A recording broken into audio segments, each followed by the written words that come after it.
Good Morning Business. Business Plan. Il est 7h45 et les loyers sont en baisse. Je dis ça pour faire hurler Marie-Cœur de Roy, notre spécialiste de l'immobilier. En baisse, oui, en valeur réelle, 3,1% de hausse sur un an pour les loyers. C'est ce que vous nous dites, Pierre Othus, délégué général de l'Observatoire Clameur. Alors 3,1%, c'est beaucoup ou c'est pas beaucoup ? En réalité, c'est pas beaucoup. C'est moins que l'inflation, c'est moins que l'indice IRL qui a pourtant lui-même été capé par le gouvernement à 3,48. Donc au global, on est même sur une baisse relative par rapport à ces indices, à l'inflation et donc à l'IRL. Pour les propriétaires, c'est une mauvaise nouvelle. C'est plutôt une mauvaise nouvelle. Oui, effectivement, à l'heure où ils ont aussi un certain nombre de charges qui augmentent, la rénovation énergétique et la taxe foncière qui leur est tombée sur le coin du nez il y a quelques semaines. Je pense aux propriétaires notamment de Paris, mais il y a d'autres villes comme Grenoble, Marseille, Lyon, etc. Effectivement, ils ont eu des hausses très importantes. À Paris, c'était plus de 50-60%, je crois.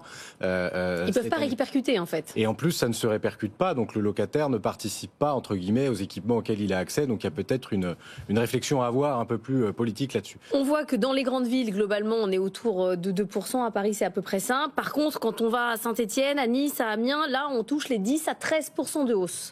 Oui, alors on parlait hors antenne d'un marché de Saint-Étienne qui augmente très fortement. Je pense que c'est une bonne nouvelle. C'est une bonne nouvelle pour un marché qui est très à la peine depuis de très nombreuses années. On part de bas, donc en valeur relative, en valeur... Ça veut dire qu'il y a de la demande. Ça n'augmente pas, enfin ça augmente bien, mais ça n'augmente pas énormément en euros, sonnant et trébuchant. Et donc c'est une bonne nouvelle d'un point de vue de la dynamique du marché, parce que c'est un marché qui a besoin de nouveaux investisseurs. Donc si les loyers augmentent de manière assez correcte, c'est une bonne nouvelle pour les investisseurs et donc pour les locataires qui retrouvent une offre locative de qualité. Oui, derrière, il y aura la construction.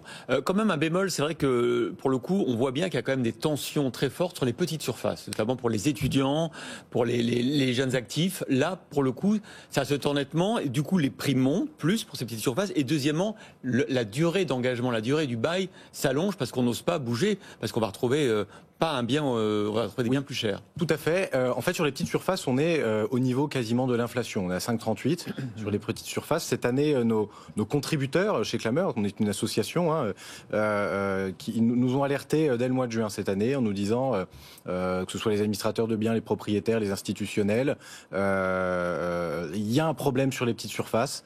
On n'a rien à louer, on n'a rien à louer, on n'a rien à louer. Et le phénomène, on le retrouve directement dans notre observatoire. L'offre et la demande avec des marchés de surprime qu'on appelle la surprime, c'est-à-dire que le loyer est légèrement plus élevé par rapport au reste de l'année au trimestre locatif des étudiants l'été. Le volume est là aussi, mais on a des augmentations significatives de loyers à cette période-là qui font qu'il y a une tension particulière. Et par ailleurs, la durée des baux s'allonge 2 à 3 fois plus vite. Mais les gens ne bougent plus, en fait. Les gens ne bougent plus. Ouais. On est à plus 5 mois sur 2 ans sur la durée des baux sur ces petites surfaces.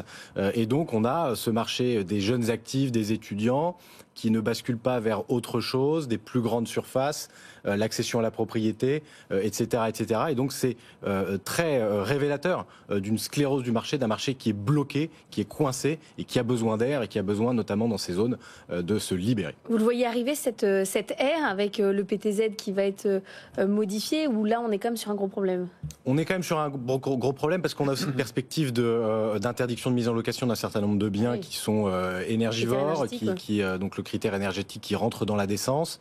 On sait que les petites surfaces, et on sait aussi que le gouvernement travaille là-dessus parce qu'il se rend bien compte qu'il y a une vraie pénurie. Les marchés étudiants, les jeunes actifs et les gens les moins aisés sont dans ces petites surfaces. Donc c'est eux qui vont être pénalisés en premier. Effectivement, on va avoir plus un phénomène d'éviction. Au moins le temps qu'on puisse remplacer soit par de la construction, soit par de la rénovation, qui va pas se faire du jour au lendemain.